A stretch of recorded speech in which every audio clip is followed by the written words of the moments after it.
So today I'm going to be sharing the books that I read in the months of January, February and March. So welcome to my Q1 wrap up.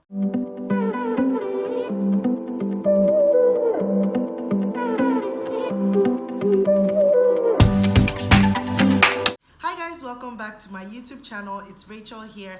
As always, hit that subscribe button so you never miss a thing. You can also like this video so that it is referred to other viewers as well. So like I said, today I'm going to be sharing the books that I read in the months of January, February and March. I typically would have done a every 2 months wrap up kind of situation, which I was doing last year, but I just felt like it would be good to just mix it all up and put what I've read in January, February and March, considering that March was not really the best of reading months because I was only able to read one book, which I shared in my reading updates, the video which I uploaded before this one. So if you haven't watched that one, you can go and watch that reading update just to see what I've been up to and what I'm currently doing reading wise. So in January, I read Zikora. Wow, that seems like such a lifetime ago. It seems like it's been like 1,001 years since I read that book. I actually put up a book review of it on my channel. You guys can check that out and you will definitely see what I thought of the book. Zikora was written by Chimamanda Adichie. It's a short story that centers on a woman, Zikora, and her partner, and then I really don't want to go into it. You guys can go and check out that book review, but I think that I left that short story feeling like, why? Like, okay, what was the point of this? Except I want to philosophize and go into it and be like, this is the reason why. It explores this and it explores that, and as human beings we can always think of the most profound reasons and lessons that I learned from something, even if it was just a sentence about a blue tree or something. That book left me feeling like, but why?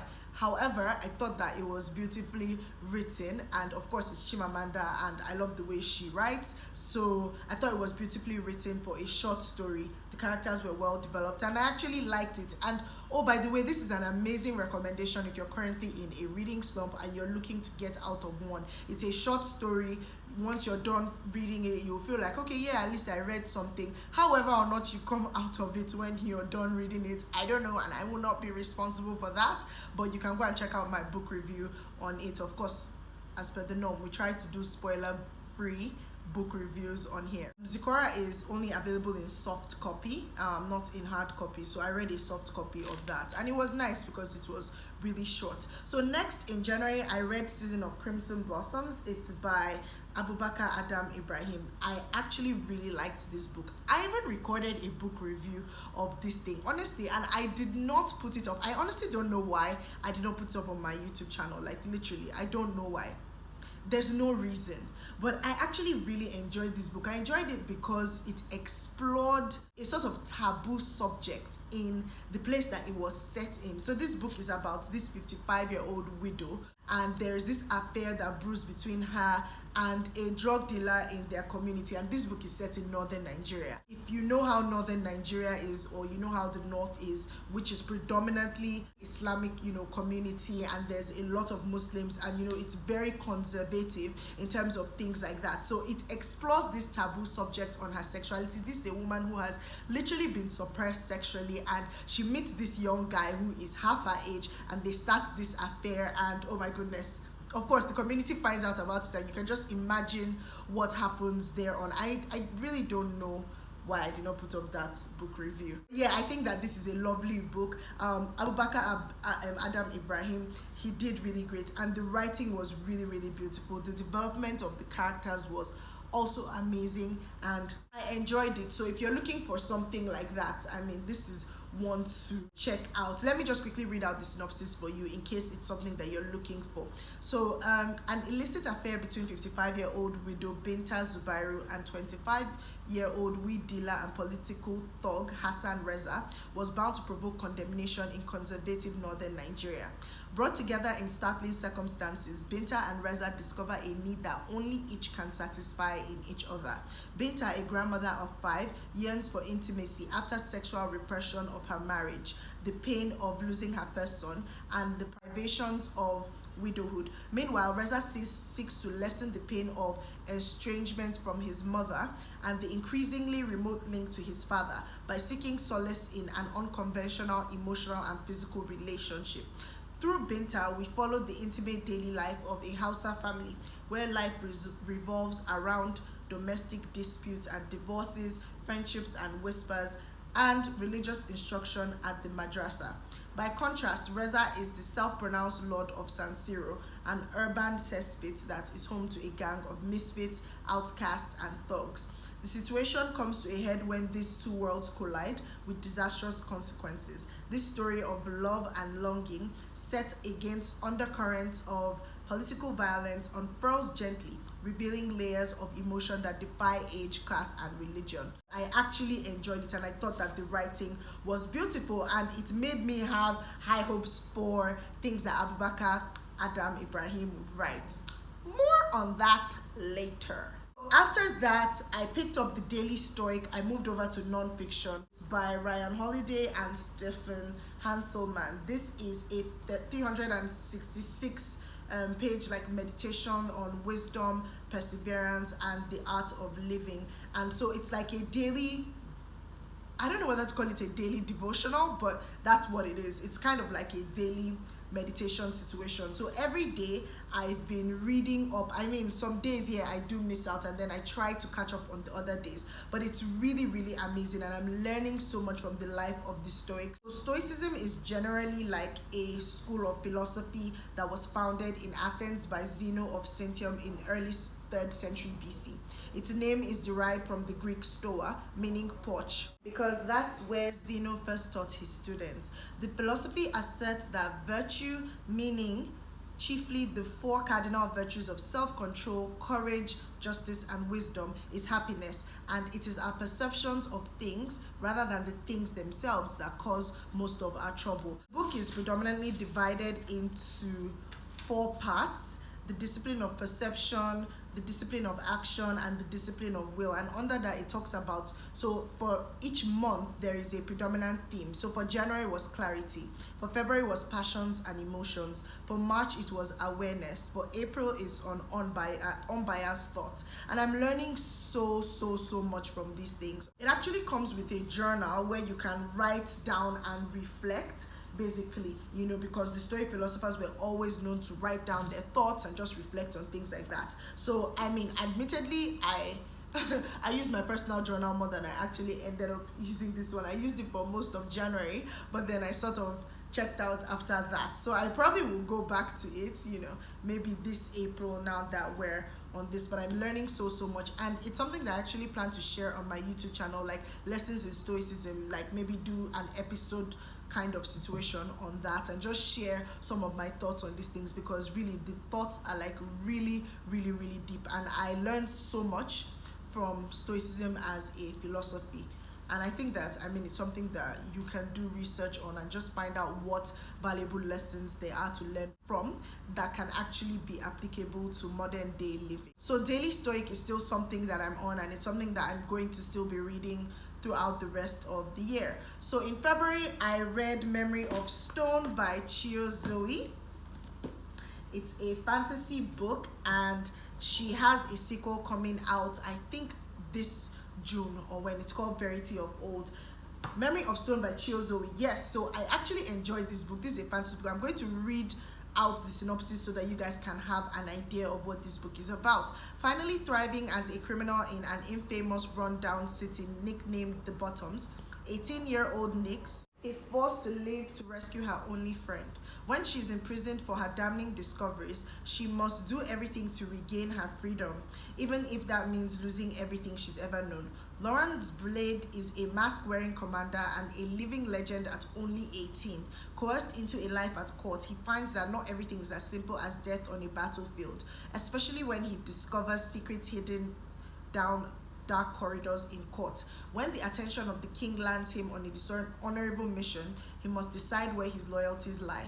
When their paths cross, they must discover why they are drawn to each other or remain enemies. In a world of magic and buried secrets, there is a thin line between normality and danger. So yes, I liked this book. I thought that it was a nice read. I liked the plot. It was engaging. It was relatively fast paced. I also loved the development of Nix's character and Lawrence Blade's character, and there was some plot twist inside of it which I actually appreciated. The ending made me want to look forward to the sequel, right? But then I felt like it was like a little too mushy. Like, I don't know, I felt like it was a little too okay, let's all hold hands, kumbaya. I wanted like a sharp ending that would be like, oh my goodness. Like, and I literally did not mind a cliffhanger because the book was well developed to get to the point where there's a reasonable cliffhanger, then you know that there's something coming after. So yeah, I thought it was a very good effort in my books. I would give it a very strong 3.5 over 5. And if you're looking for something of a fantasy nature written by a Nigerian writer, then Chiyozoe is your person. And Chiyozoe is actually resident in Nigeria, which I mean, I give her so much props for, because not so many writers who are residents in Nigeria and are Nigerian are actually writing fantasy books. So this is actually a good one, and I look forward to reading Verity of Old and just seeing what that's about as well, how Nix's journey continues after this book. Next in February, I read Bola Tito by Seyi Amao. This was such a beautiful, beautiful book. It was sent to me by the book lady NG. I did an independent book review on it, so you guys can go and check that out. I will not waste too much time on it, but it was beautiful. I love the plot twist in the book. I like the way the book, oh my goodness, like towards the end, you felt like, yeah, you know how this is going to end, and then there was this sharp plot twist that made you wanting for more. I like the fact that it tackled certain deep and profound themes in our society, especially as it relates to Nigeria, and things that are not really spoken about in modern day society in Nigeria. So I mean, yeah, you guys can check out my book review on it. I also listened to read The Tattooist of Outswitch. Oh my goodness, I love this book. This was my first audiobook experience that I had actually completed, and I listened to it on Scribd. The book explores the life of Lale Sokolov, who eventually became the tattooist as Auschwitz in one of the concentration camps, and it sheds a lot of light on the experiences of some of the people who had been, you know, in these concentration camps around the 1930s to the 1940s. And if you know a lot about concentration camps in like Germany and under Hitler's regime and the Nazis and all of that, then this, and if you're interested in stuff like that, then this is a very good book. I thought that the audiobook was well performed by the narrator. He nailed the accents, he nailed, like, it was just so interesting. Like, it was a very good, interesting experience for me, and I'm thankful for that, because I know that some people often try audiobook formats, and the first book that they listen to, the experience is whack for them, and they promise that they're never going to go back to audiobooks. But this was a very good experience for me, and I'm looking forward to reading more or listening to more audiobooks on Scribd. I will give this book a strong 4.5 over 5, because the author really told Lale's story, and it's actually based on a real life account of his experience, how he even found love with the love of his life called Gita, like how you could even find love in such a crazy circumstance, and how that could keep you going, and you know what their story, their journey afterwards. When his wife Gita died, then Lale felt like, you know what, I'm just going to tell my story, and then afterwards, I think he's actually dead now, but it was based on a real life story, and it's just so, I mean, I learned so many things from it, from Lale's character, from the development of his character, and I felt like the author stayed very true to telling his story, because I know that when I was done with the book, I went to go and do some research on him, and you know, a lot of things just interplayed in his story, like fate, chance, man's mindset, and your ability to keep on going even if you find yourself in the worst of conditions, and how, you know, no matter what anybody can take away from you, whether it's your dignity or your personal appearance or your wealth or whatever you have, you know, nobody can take away your mindset. And this just reminds me of the book that I read by Viktor Frankl. It's called Man's Search for Meaning, and he also chronicled his own personal experience while in an Auschwitz concentration camp. And it was that experience, for anybody who survived concentration camps, is like, it's a that one is a story on its own. So I'm always often intrigued by how survivors of such camps, or people who had stories to tell, people who escaped, or people who were able to just talk about how their mindset was while they were in those camps and what kept them going. I'm often intrigued by such things, and Lale's story was such an interesting one. So yeah, I actually liked the audiobook, so you guys can go and listen to that if you're interested in that sort of thing.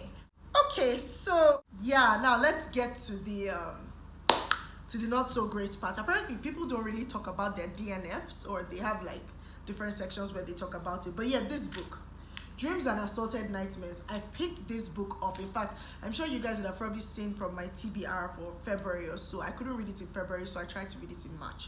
I picked up this book because it was written by Abubakar Adam Ibrahim, and he wrote Season of Crimson Blossoms, which I've told you guys that I read in January and I really love. This is a short story collection, and it's about a surreal town where men, die when leaves fall from trees. Like the synopsis is really captivating. I was able to read like 4 stories, and I found that each of the stories were interconnected in the sense that a character from one story sort of finds himself in the next story as a different character or as a minor character, because this is about a town, so everybody is sort of connected.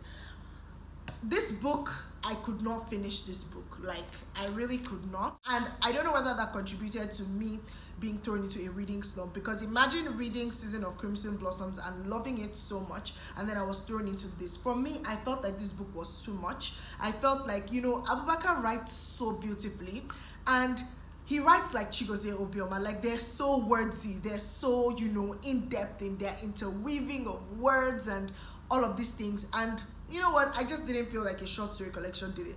That's one. 2, the first story did not do it for me, and I was like, why would you put that story as your first story? If 100% of people read short story collections, maybe like 30% open up the book and select at random. These statistics I just pulled randomly from my head, but my point is that most people read short stories chronologically, so you need to have a first story that bangs. And for me, the first story in this book did not bang. The second, third, and fourth stories, I was like, hey, now we are talking. But I found that I was still struggling. Like, I'll read 2 stories, and then the next story I'm like, okay, and then the other story I'm like, okay, great. I did not finish it. That's the long and short of it, and I was quite disappointed because I had read something beautiful by the same author. So it made me maybe just draw this weird conclusion that maybe short stories are not really for everyone. And I've read people who have written long, novel-like books and have read short stories, and I found that I preferred the long novel ones. So I don't really know. That's just my thoughts. I feel like short story collections are they seem like they're just a bunch of short stories that you can just whip together to put into a book, but I feel like they're tricky, and I feel like they're harder to pull off than normal novel, and I don't think it's something that I'm going to get back into. That's just the truth. Not sorry. In March, the book I read, which was the only book I read in March, was The 7 Husbands of Evelyn Hugo.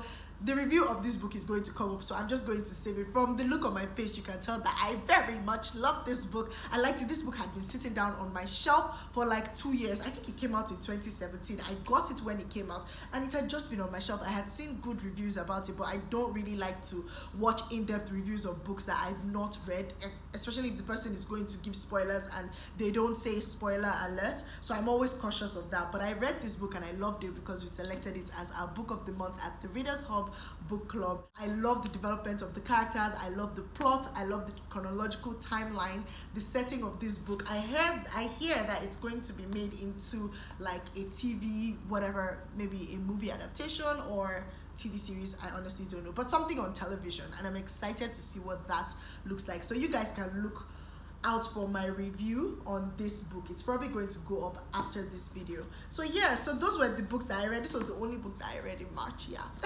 But in April, I'm having a good time, and you guys are going to know more about that when I do my second quarter wrap up. So let me know how the first quarter reading wise was for you in the comments. What are you currently reading? What was your best read so far in this quarter? I think that it was a fairly good quarter for me. I think that this is way behind my schedule to read 70 books this year, but I'm just taking my time and I'm enjoying it as it goes on. So let me know how the first quarter was for you in the comments below, and I will see you in my next video. Thanks for watching. Bye.